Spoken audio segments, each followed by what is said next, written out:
Hope maybe is one word for it. Also just people wanting to reconnect with each other, really wanting to have a sense of community. The tightness you're describing, Harry, that distant look, that strange energy, it's called being high.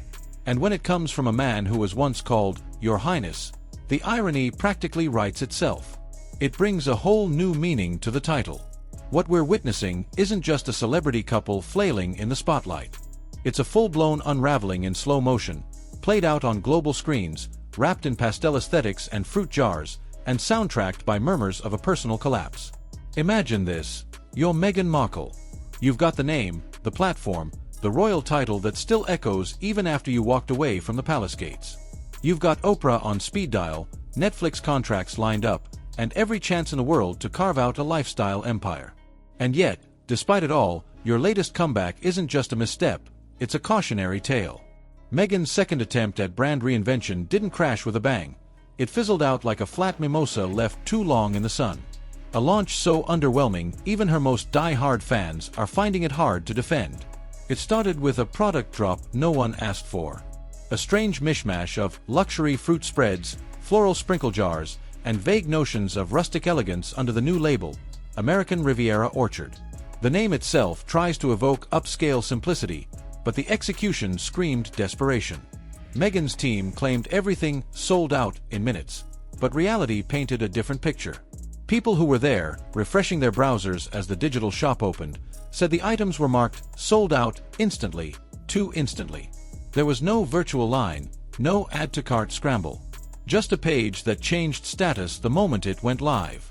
Not because of demand, but because of illusion. Scarcity equals hype, Meghan seems to think. But if you faked it once, you don't get to fake it twice. And I feel grounded in something that's real and that's not that complicated. I think as a working mom, still expect the same reaction. And then there was the video. A glossy but oddly joyless behind-the-scenes clip of Meghan picking fruit, arranging flowers, smiling through gritted teeth like someone trying to convince herself this is what fulfillment looks like. Except it didn't look like joy. It looked like pressure. Her eyes darted, her tone was strained, her smile faltered. She looked like a woman cornered by the narrative she created, clinging to a brand identity that no longer fits. People began asking the question out loud. What's going on here?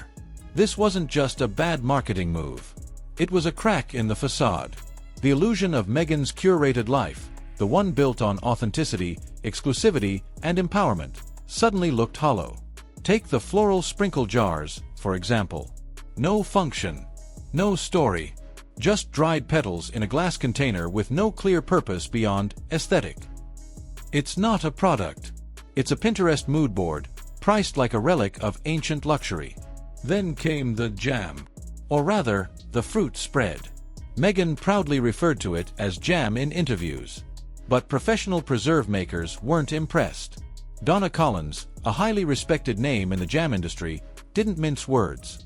What Meghan's selling, she said, is what we slap a spread label on when the jam fails. The texture, the lack of pectin, the use of conventionally grown fruit, it all felt rushed, underdeveloped, and ultimately insincere.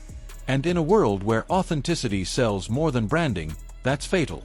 But while Meghan's brand flopped under the weight of its own artificiality, the other half of the Sussex saga took a darker turn.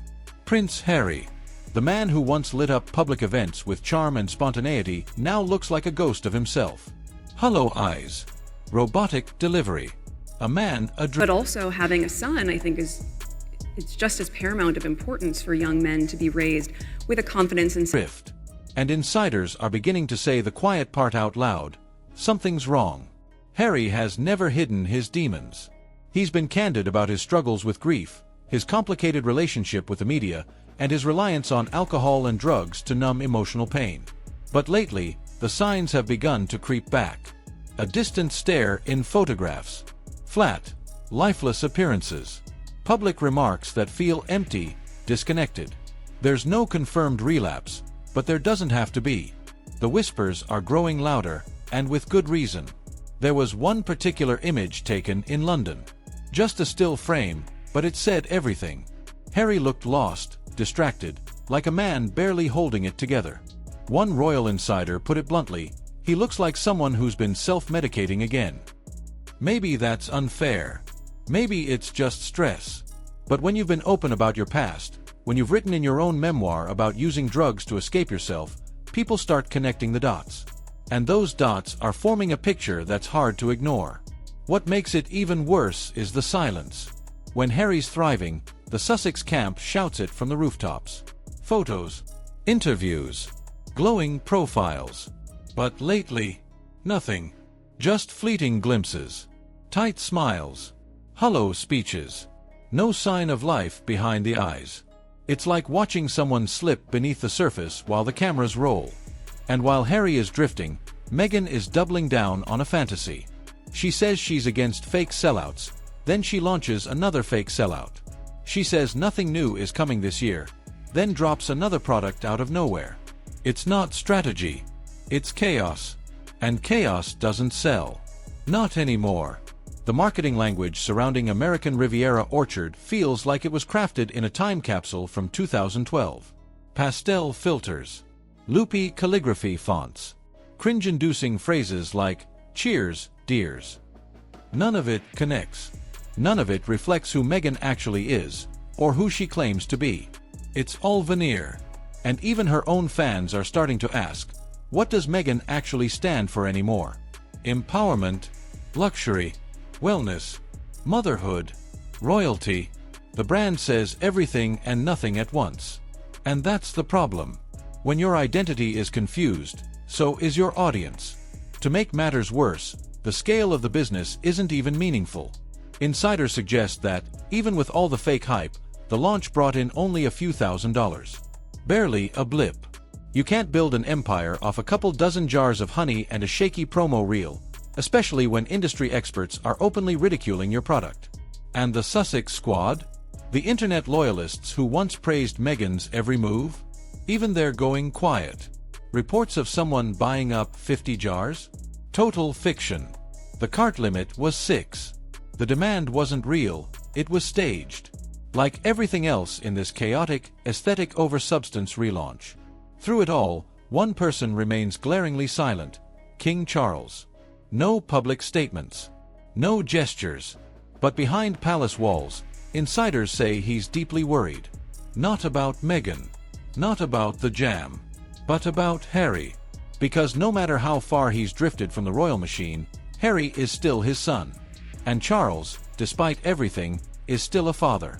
And he's watching his youngest spiral, again. The palace may not speak it aloud, but concern has replaced anger. Fatigue has replaced strategy. It'll need truth. It'll need humility. And above all, it will need both Meghan and Harry to stop pretending they've figured it all out. Because no one's buying that anymore. Not even the jam.